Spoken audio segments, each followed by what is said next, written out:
doesn't want to be queen for a day? Welcome back to Tarot Tuesday. Now today we are going to talk about queens. It is October, which is Breast Cancer Awareness Month, and so I wanted to highlight the women of the tarot. So let's talk about our queens. They are part of the minor arcana. They have one queen per suit. Wands, cups, swords, pentacles, and we got a queen for each of them.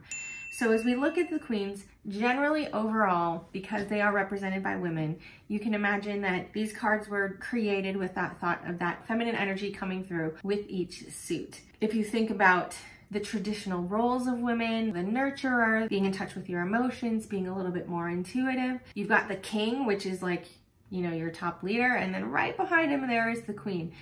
The queen really affects change sort of behind the scenes. She's not as out there flashy as your kings are, but her influence is a little bit more subtle. So when we look at each of the queens, we need to talk about them in terms of the suits in which they are found. So the Queen of Wands sits in the suit of Wands, which we know Wands is all about the action and doing. We also know it's associated with the element of fire. The Queen of Cups, we know that Cups is about our emotional motivations, sometimes our intuitions, those things that are sort of inside unseen, associated with the element of water. The Pentacles, our queen that sits in Pentacles, assigned to the earth element, our physical world, and those things that we can achieve in our material world, material achievements. And then you have the Queen of Swords, and swords is tied to our thoughts and the element of air.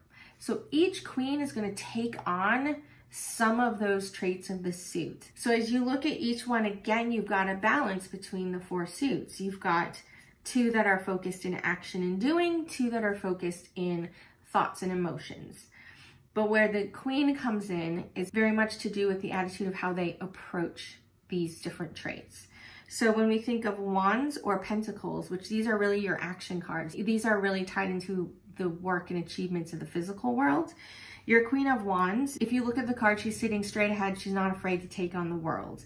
Again, Wands is all about action and it's fire. So if you think of people you know that are fire signs, you may pull this queen card for an actual person you know that is a fire sign. This person is not afraid to jump in and just get things done. She'll do what it takes to get things done, but she does so with that gentleness and that softness, that femininity that you would expect to find in the queen. Your Queen of Pentacles, again, this is tied with earth, and she's very much the nurturer, and you can tell that by the artwork as she's cradling the pentacle. She's very much about those physical, material parts of life, family, home, finances, for sure. She nurtures and takes care of all these things very gently. So whereas Wands is very much about action, Pentacles is very much about nurture.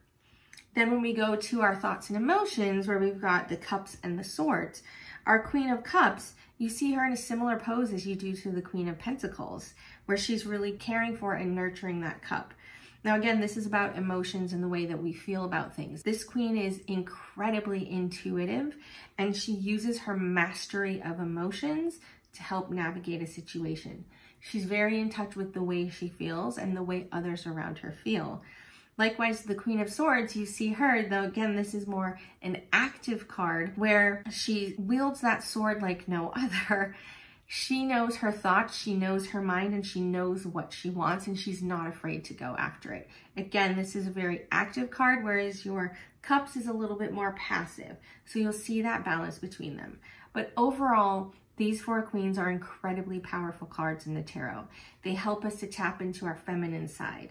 Now, as I mentioned, when you see the court cards like this, they can represent an actual person. So if they do show up in a reading, oftentimes it represents a female in your life, somebody who is influential in some way. She can be a literal mother. She could be a boss. She could be someone you see an authority figure, whether that be a friend who just knows better or an actual person who has some say in what's going on in your life. Additionally, this can represent a male who represents those softer aspects that we normally would associate with a woman. When these cards show up, you can imagine that there's something going on behind the scenes that needs to come to the forefront. Again, the queens work in subtle ways. They're not always just in your face. They're going to work within the system. They're going to understand the intricate workings of things, and they're going to find their way through. So the queens are powerful, powerful ladies. I hope that's been a little bit informative for you this week. Like I mentioned, it is Breast Cancer Awareness Month. So please, if you have it in your heart, donate to any of those charities you know that are working on finding a cure, finding better treatments, because so many people are afflicted by this horrible disease. It's something that's important to me and has affected my family.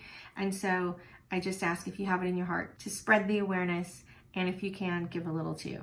That's your Tarot Tuesday for this week. Take care, and we'll see you next time.